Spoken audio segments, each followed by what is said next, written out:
Hi there, my name is Jenny Steinberg and I'm the owner of Through the Woods Therapy Center. Today I'd like to talk to you about strength-based therapy. Being strength-based is one of our core principles at Through the Woods, and if you'd like to hear about the rest of our mission statement, I made another video about that and I will link to it in the description below. But for today I really want to talk about being strength-based. So what does strength-based therapy mean? To us, what it means is that we do not believe that our clients are broken. We believe that our clients are full of strengths and resiliencies, and that our job is to help you identify and build on your strengths. People ask a lot of questions when they hear this, and here are some of the most common ones we get. First, people ask what the opposite of strength-based is. Are there therapists who say that they are deficit-based?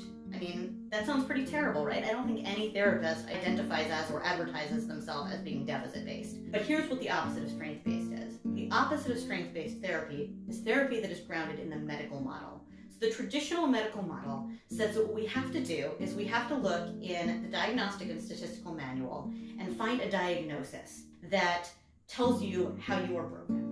And then it is our job as the experts, as the therapists, to fix that for you. But because we don't buy into this idea that our clients are broken people, that actually doesn't really work for us. This doesn't mean we never diagnose clients. If a client comes in with post-traumatic stress disorder or depression or anxiety, we will absolutely make an appropriate diagnosis.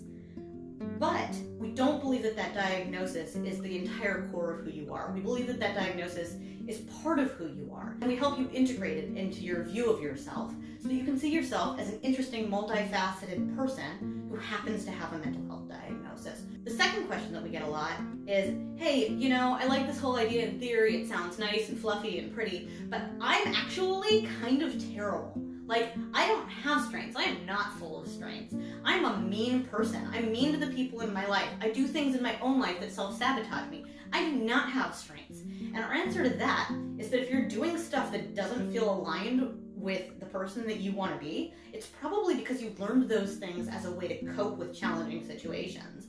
So maybe you are really mean to people because you've been hurt before and you develop these defenses to keep yourself safe.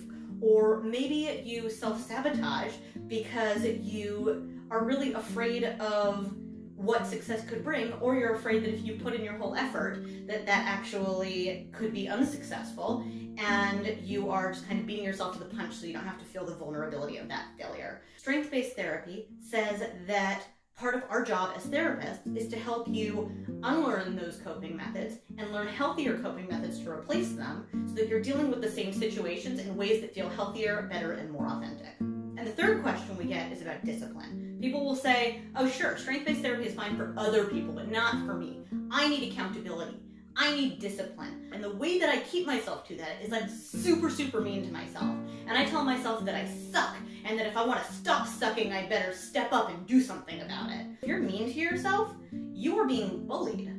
You're both the bully and the recipient of the bullying, but you're being bullied. And most people who are bullied start to shut down. We don't thrive under conditions of cruelty. We thrive under conditions of compassion and kindness and believing in ourselves. And so strength-based therapy says that actually the kinds of cruelty and discipline that people believe they need are actually not what they need. What they need is compassion and kindness and the ability to view themselves in a positive light. Thank you so much for watching this video.